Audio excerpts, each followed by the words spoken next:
Lo que hay y lo que suena. Una perspectiva relajada de la música.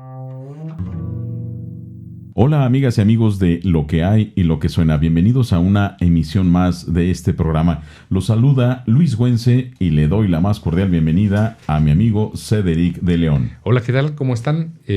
Muy agradecido otra vez de estar en este programa. El día de hoy tenemos un programa, como todos los programas, especial. Vamos a hablar bajito. Vamos a hablar de bajito. ¿Por qué bajito? Con CH. Sí, bajito. Vamos a hablar de Juan Sebastián Bach. Ni más ni menos. A ver, pero descúbranse. El sombrero. Quítense el sombrero porque vamos a hablar de Juan Sebastián Bach. Hay un amigo, perdón, y ya entrando en materias, quiero agradecerles a todas las personas que nos han hecho llegar sus comentarios en Facebook y en las redes sociales. Nuestro correo electrónico loquehay.gmail.com, que nos han hecho llegar comentarios y nos dicen, ¿por qué no hablan de los compositores?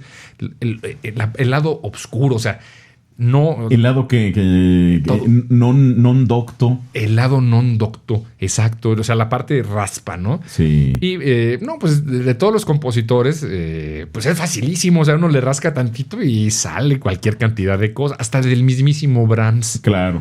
Pero de Bach decían, el maestro Bach. Particularmente Bach, que incluso maestra Gela, que es una gran maestra, pedagoga, violista de muchos de los cuerdistas aquí de México, decía, todo mundo doblamos nuestra rodilla ante Juan Sebastián Bach. Es cierto, pero también fue un humano, fue un hombre de la calle, fue un chavo, fue alguien, y tú que te has especializado más en estudiar al maestro Juan Sebastián Bach, ahorita nos vas a platicar los pormenores, pero yo por lo pronto me limito a decir que Juan Sebastián se iba de pinta cuando iba a la escuela. Era un pendenciero, se iba por ahí, se agarró a trancazos en más de alguna ocasión con Sabida. Sí. Pero bien. Era un cabezón. A ver, maestro, platícanos de Juan Sebastián Bach. Pero mira, redondeando un poco lo que comentabas, Luis, sobre esto, un amigo me dijo precisamente que platicando El primo de un amigo que sabe de esto, que sí sabe de esto, y que tiene un taller mecánico, por cierto. Que tenía mucha relación, tuvo mucha relación con muchos músicos de diferentes partes del mundo. Y muchos, estoy hablando de cientos de músicos, porque trabajó en el Festival de Música, en el Festival de Órgano, entonces, y estaba en contacto cercano con los músicos en ensayos, etc. Y les preguntaba a todos que cuál era su músico favorito. Dijo, 99.9% de las personas con las cuales platiqué, músicos profesionales de gran talla, decía. ¿Y de todas las edades? De todas las edades. Mira, pues me gusta fulano, Zután. No, Bach. No, o sea, ese es aparte. O sea, me gusta me gusta el otro, aquel. Pero aparte, o sea. En el pedestalis maximus. Exacto. Estaba Juan Sebastián Bach. Entonces, la gran mayoría de los músicos coinciden en que es antes, durante y después de Bach, la música puede ser catalogada así, a ese nivel, y no en el punto de vista romántico, Luis, sí, en el punto de vista más formal, desde la real, o sea, no es una parte idealizada, que sí, muchos lo idealizaron. Por ejemplo, las crónicas de Ana Magdalena, que se sabe que son un documento que idealizaba a Juan Sebastián Bach. Pero se ha hablado mucho de este gran compositor, pero también no se conocían sus andanzas. Se conocía que era un hombre de trabajo, un hombre de fe, un hombre productivo, un buen organista, un excelente organista, y pues como compositor en su época, pues era lo que le tocaba. O sea, era su chamba componer todos los domingos. Sencillamente tenía un montón de hijos que mantener. Un montón de hijos que mantener. Por eso tenía mucha música que hacer. Exacto, pero a final de cuentas él siempre firmaba sus obras desde el punto de vista religioso como a la mayor gloria de Dios, solo a Dios gloria. Siempre se consideró que él era un instrumento de Dios. Su famoso permiso de Dios, ¿no? Esa triada. Sí, exactamente. Exacto. Triada de 3. Sí, porque sí. Pero entonces, la pregunta era, este cuate lo revisas y sí se ve que tenía un carácter fuerte, que no era colérico, porque muchos dicen, no, esa cara que bien malote, que se encañonaba y, o sea, era de mal genio. No, lo que he leído yo y pueden revisar, se llama The Bach Reader y The New Bach Reader, lo pueden encontrar en internet, es gratis, y muchos otros documentos en YouTube, documentales bastante buenos y películas también bastante interesantes. ¿Qué películas El Silencio antes de Bach se llama. Ajá. Está en alemán. Luego les paso de la liga. Mein Name ist Bach. Mi nombre es Bach. Están en alemán. Y hay otras 2 o 3 que son como que tenían ganas de gastar el dinero en hacer una biografía de Bach. Pero no son muy así. Para los que son amantes del purismo. Más bien para los que son amantes de Rosa, la del barrio, ahí sí. Probablemente de la Rosa de Guadalupe, por ahí. Okay. Más así de ese estilo. Pero todo el mundo, incluido yo, me pregunto, ¿y qué fue del Bach hombre? No del Bach idealizado, del Bach que componía una cantata para cada domingo, del que era el gran virtuoso de órgano, que tenía del Bach que vivía del día a día, porque además decían que no, pues pobre musiquillo, le puso una lana. Sí, el cuate en la iglesia de Santo Tomás en Leipzig ganaba Tomás Kirche. La Tomás Kirche ganaba una cantidad increíble de dinero. O sea se le iba bien. Sí, le iba bien. Además, la Tomás Kirche era muy peleada por varios compositores de la época. Sí, pero también la chamba era un montón. Exacto. Era un friego. O sea, pues estamos hablando, vamos a ubicarnos 1685-1750. 1685 nace en Eisenach, en Turingia, y muere en 1750 en Leipzig. Entonces, en esta época del primer cuarto, iniciando el segundo cuarto del siglo XVIII, es donde Bach empieza a producir así lo chirindongo, lo bueno. Claro, aquí lo pesado, ¿no? Pero ¿qué pasa del Bach hombre? O sea, no del que ahora admiramos todos y que te conmueve la misa en si menor. O sea, una de las más grandes misas sin ser católico. Él era luterano. O sea, es increíble, ¿no? Sí, escúchenla. Escúchenla, amigas y amigos. Y los que ya la han escuchado, vuelvan a escuchar. No, sí. La misa en si menor es de veras un diálogo, un discurso, una retórica musical. Simple y sencillamente, ¿no? Por convención, para mandar una muestra de la genialidad humana. El Voyager. El Voyager, sí, exactamente, sí, corrijo. El Voyager. Escogieron ni más ni menos que música de Juan Sebastián Bach como muestra de la genialidad humana en este rubro. Exacto. Y bueno, entonces, ¿qué pasaba con este cuate? Que así, o sea, lo vemos así, el gran organista, un muy prolífico compositor, que no fue reconocido en su tiempo, compadre de Telemann, casado 2 veces, casado de hecho con su prima, una vez casado con su prima. Y bueno, tiene sus saberes, ¿no? Tiene un montón de anécdotas bien interesantes y de carácter fuerte. Él quería, trabajaba duro para lograr lo que quería. Pero ¿qué pasó de sus épocas de estudiante, de chavito? Lo que se sabe, primero, así más o menos, para ponernos en contextos, que pues viene de una familia de músicos. Exactamente, su papá fue su primer maestro. Y sus hermanos fueron sus maestros. O sea, imagínate los hermanos, o sea, la presión. Sí. Hijo de gran músico y sus hermanos mayores, tener al enano de la familia. El chiquitillo. Sí, la carreta. Güey. Sí, exactamente. Hoy le dicen el bullying. No, la carreta, sí, de la que te forja. Exacto, sí. El caso es de que, bueno, él tiene su formación como violinista, la recibe de su papá, Johann Ambrosius Bach, de la familia Bach, por supuesto, pero él era músico de pueblito. Ahí, pues, como de tantos músicos, o sea, como en la esquina, es el músico del pueblo. Él andaba por ahí dando el rol, ofreciendo su música, el Johann Ambrosius, el papá de Bach, y le iba bien porque era bueno. Sacaba para la papa. Pero no es reconocido como gran virtuoso, como gran compositor. He estado buscando, seguramente habrá, pero he estado buscando música de Ambrosius Bach y no he encontrado realmente cosas. Pero bueno, no soy especialista, seguramente los grandes musicólogos han de tener por ahí algo, pero no lo he encontrado al menos en la red. Su hermano también, Johann Christoph, como organista, pero antes de eso, a él lo bautizan en Eisenach, no recuerdo el nombre de la iglesia. En la iglesia luterana. Una iglesia luterana, sobre la iglesia luterana. Pero iba su papá, 2 padrinos, no sé por qué, ahí alguien sabrá, y estaba el pastor. Ajá. Johann tiene su nombre de su papá. Sebastián de uno de sus padrinos, y supongo que era así como el de refuerzo por si el otro faltaba. Si se enfermaba. Sí, se enfermaba. Pero curiosamente este padrino, que el padrino mágico... Por si le daba malaria. Por si no llegaba. Ajá. Era un cuate de Ambrosius, de un músico de otro pueblo por ahí, haz de cuenta como de acá de Tarímbaro, los amigos de aquí a 20 kilómetros de la ciudad de Morelia, ¿no?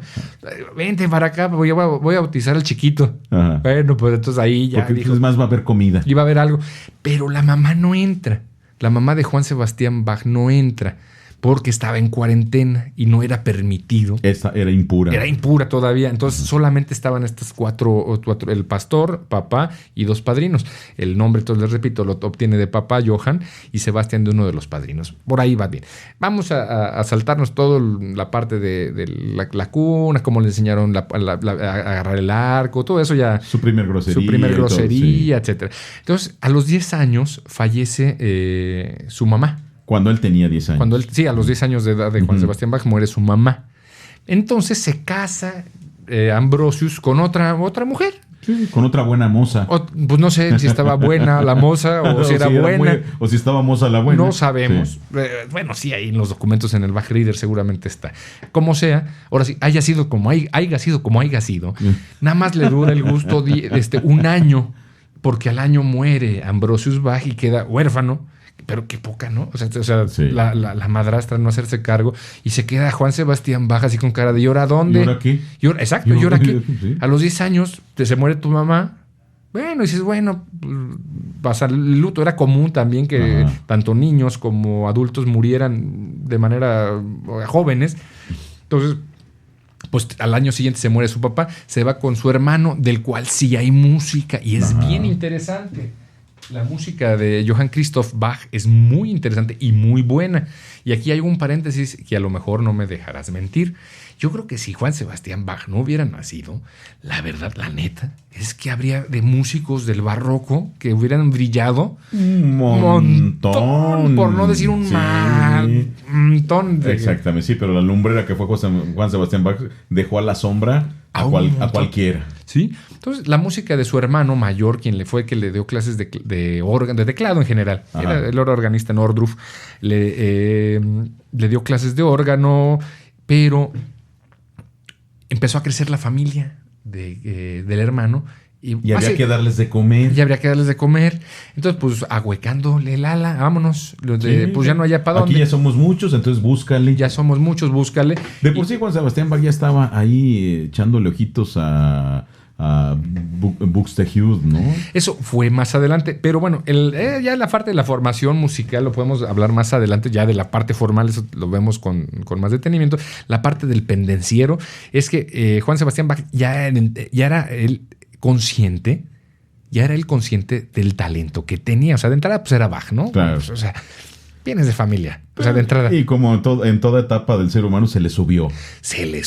El caso es de que en la noche él agarraba los textos o música prohibida, entre comillas, de Pachelbel, manuscritos. También era, pues imagínate.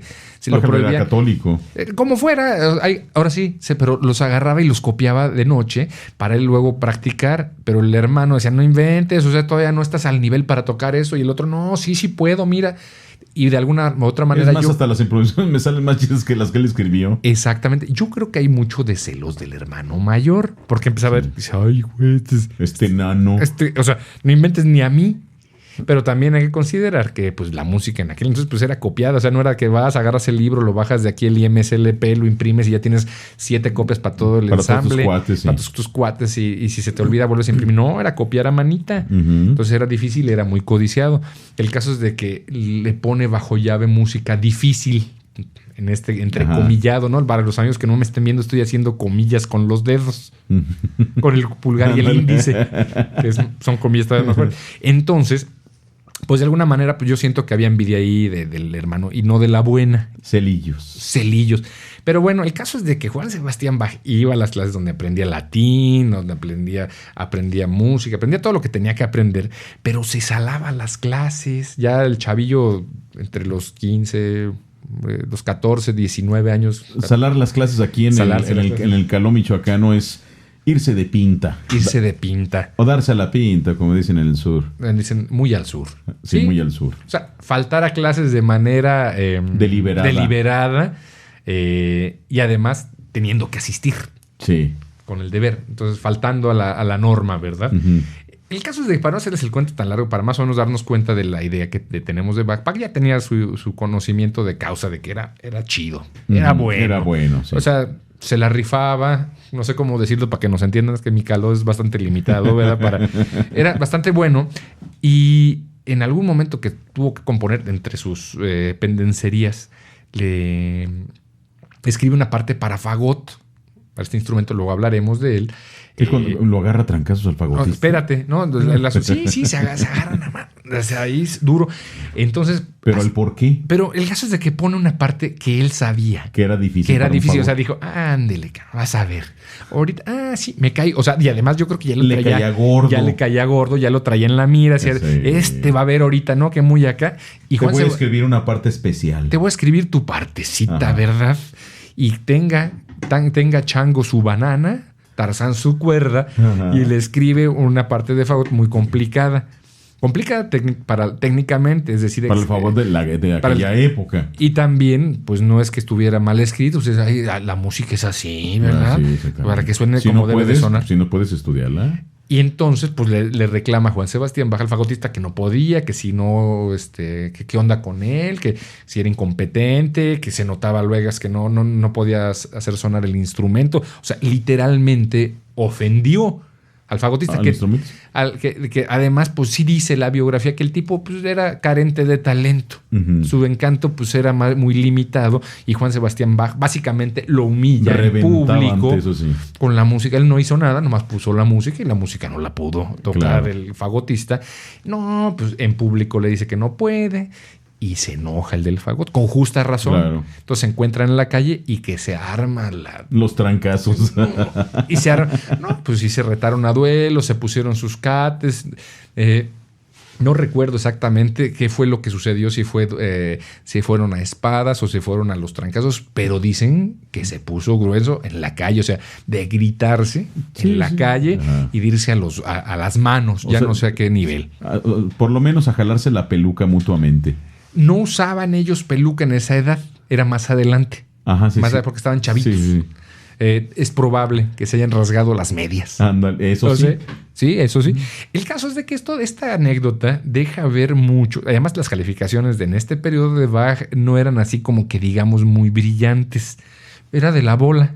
Las calificaciones de Juan Sebastián Bach en ese periodo por llamarlo así, es educación secundaria, de educación básica, muy del promedio. No tenían más. Nada brillante. Nada sobresaliente. Pero también era pendenciero porque le gustaba picar el orgullo, andar evidenciando a la gente. Sí. Pues como todo adolescente con talento. Uh-huh. Sí, o sea, tienes... Mal encausado. Y además imagínate, vienes de una familia donde se muere tu papá, se muere tu mamá, se casa tu papá viudo y al año se muere, la viuda ya no te manda con la madrastra, con el hermano mayor, el hermano mayor le crece la familia, te hace el fuchi por andar de envidioso, tal vez, no sé. Es que te queda, ¿no? ¿Qué te queda? Más que ti mismo. La vida no vale nada, ahora sí, como decía José Alfredo, ¿verdad? Como lo dijo. Como lo dijo. Entonces, eso es lo que forja parte del carácter de Juan Sebastián Bach. Y es a donde yo me pregunto, ¿en qué momento hay la epifanía en la cual dice, no, espérate, no, hay algo mal, o sea, tengo talento, tengo que encauzarlo. Y se pone a trabajar porque no es de gratis. Ciertamente, claro. Tiene el talento, tiene la genialidad en los genes, uh-huh. Pero no es de gratis. Había que trabajar duro. Como decimos, desde que amanece hasta que anochece, justamente comes y cenas música. Como ha sucedido con todos los grandes personajes de la historia, hombres y mujeres, ¿no? En ese encuentro consigo mismos, ¿no? Muchas veces estas situaciones que pasan de la ausencia de la familia, el golpe duro. Por ejemplo, Mozart, cuando despegó con sale de Salzburgo y se despega del seno paterno, literalmente, y se encuentra con la realidad de sí mismo, de decir, caray, ¿sabes qué? Pues no está tan fácil. Allá en Salzburgo tenía yo asegurado mi estipendio y mi lugarcito y todo, y papi y mami, y acá pues no me aceptan en la corte. Igual acá con Juan Sebastián Bach, por lo duro que se portó la vida en ese momento, pero afortunadamente por las buenas armas que poseía, es cuando las tiene que sacar en algún momento, ¿no? Y de hecho así lo fue. Y así lo fue. Y hay una cosa que aprendió a lo mejor de lo rudo. Siempre él estuvo, no en conflicto, pero sí con muchas tensiones con la autoridad. No es que tuviera conflicto, con un problema de conflicto de autoridad, sino una persona lo suficientemente capaz de encontrar si no falla, un resquicio, ¿cómo decirlo? O sea, de decir las cosas como las veía, pero no con el afán de fregar o de molestar, claro, sino decir, es así. Se dio cuenta de que su forma de relacionarse con la autoridad no era así tan buena y trabajó mucho en eso. Y prueba de ello es que hay muchos documentos donde se refiere a la autoridad, donde los lees y básicamente le está diciendo idiota a los que está allá, ¿no? Sí. Oiga, mire, pasa esto, pero lo dice de una forma tan rebuscada y tan de la época, ajá, también, que hasta da gusto decir, ay, ah, qué mira, bonito, me hubiera gustado que... Qué bonito ofende este hombre. Y de igual manera se refería pues con la nobleza, porque pues a final de cuentas también recibía o recibió en algún momento de su vida pues algún favor, o simple y sencillamente pues... Federico II de Prusia. Federico II, sí. Un saludo, por cierto, a Federico, hasta Prusia. Sí, hasta Prusia, hasta el cielo de Prusia. Hasta el cielo de así, exacto. No, el cielo de la nobleza de Prusia. Exacto, no cualquiera. Entonces ve uno y los documentos que están traducidos, etcétera, y dice, este cuate sabía escribir. Además, Bach tenía como clase principal dar la clase de latín, ajá, a los chavitos del coro de la iglesia de Santo Tomás en Leipzig. Es decir, que la cultura que tenía para el latín es, primero, acceso a muchos textos para poder dar la clase de latín, y eso, pues, sabemos todos que la lectura abre las mentes, ¿no? Y la capacidad de enseñar a tantos niños. Imagínate tener un salón de escuincles de primaria y secundaria, o sea, ve ahorita aquí a un centro educativo de una primaria y a ver, trata de darles 15 minutos de latín. A ver si puedes. A ver, tú dime. No era tan diferente en aquella época. Es lo que mencionan, que era un verdadero infierno. Súmate a que tenías que componer. O sea, los ensayos, los grandes maestros de los ensayos, ¿cómo han de haber sido?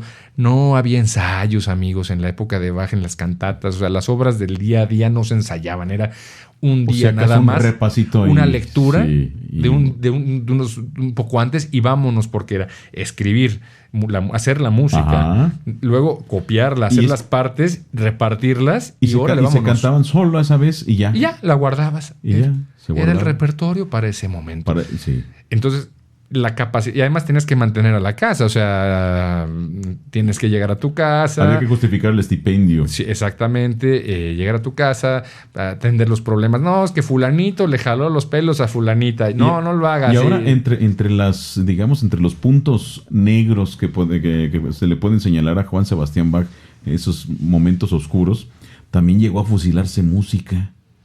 Ni más. Dicen los que saben de Telemann que como compadres que eran con Juan Sebastián Bach, Telemann fue padrino de uno de los hijos de Juan Sebastián Bach. De Carl Philipp. De Carl Philipp Emanuel Bach. Carl Philipp Emanuel. Exactamente. Pues que Telemann compuso una sonata para oboe y clavecín. Y en uno de sus movimientos, en su primer movimiento, que Telemann siempre componía 4 movimientos, el primero siempre era lento, en el caso de las sonatas, ese tema gustó tanto a Juan Sebastián Bach que posteriormente se lo fusiló casi, con el oído fotográfico que tenía. Oído fotográfico, lo que eso signifique. Está bien. La memoria auditiva que tenía Juan Sebastián Bach. Se fusiló el tema tal cual.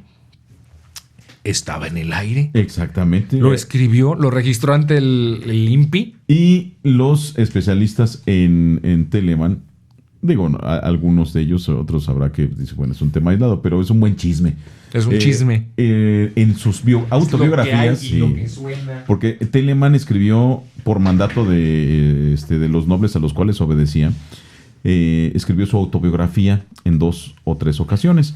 Y en esas autobiografías menciona a su ahijado, menciona pero jamás menciona a Juan Sebastián Bach. Y los biógrafos... Yo creo que también era porque brillaba mucho. O sea, ya, chale, o sea, con este cuate, ¿no? Pues lo que tú quieras. Lo que tú quieras, pero le ofendió de sobremanera que le haya fusilado. Porque se juntaban a cotorrear. Porque lo peor que es que me lo fusiló y le salió hasta mejor. Sí, se juntaban a cotorrear Juan Sebastián Bach, Händel y Telemann. Imagínate, ¿no? A los tres ahí cotorreando en un finecito de semana. Platicando del punto. No, ¿sabes qué? Mira, estas son mis nuevas tendencias. No, está loca. Y con la chela ahí al lado. El vino por acá. Con su tarro. O sea, imagínate, o sea, porque también eran hombres, ¿verdad? Tenían necesidades. Vámonos por acá. Y Juan Sebastián Bach, no tengo que escribir música. Yo creo que eso le sucedió a Bach cuando fue joven. Se topó, digamos, en su propia juventud con su obligación. Bueno, sea como fuere. ¿Qué te parece si hablamos de Telemann? Este planeta. Hablamos de Telemann en el siguiente programa, porque ya como que me quedó así ardidillo el asunto. Ah, bueno, una pomadita para eso y sí. Pomada de la campana. Bueno, amigas y amigos, llegamos al final de esta transmisión. Sí, se puso buena. Lo que hay y lo que suena. Hoy hablamos de Juan Sebastián Bach. Y ojalá que lo hayan disfrutado, esta faceta poco hablada del gran maestro. Sí, del gran Juan Sebastián Bach. Luego hablaremos más de él. Un saludo, ya habíamos dicho, de Sofía Rangel, a las personas que nos han seguido en Facebook y nos han mandado mensajes en Lo que hay y lo que suena, en Facebook, redes sociales. Ahí están la página, correos. Y suscríbanse a Podbeans. Bueno, nos pueden escuchar en Podbeans todos los programas anteriores. Es gratis y ahí van a ir saliendo cada semana, todos los lunes. Saludo a Gil Alpeza, Letitia Han, Noel López Pérez, Alejandra Aguilar, Marta Flores, Paul García, Valeria Martínez, Angie Aguilar, Idri Santillán Fuentes, Gaby Caps, Armando Martínez. Y seguiremos, no nos alcanza el tiempo para todas las personas, pero van a ver, vamos a ponernos al corriente con todos los saludos. Y si tienen algún tema, sugerencia o comentario, ahí en también Facebook es válido. Pueden mandarla y con gusto la recibimos. Bueno, vámonos. Esto fue Lo que hay y lo que suena. Hasta Dios. Hasta la próxima.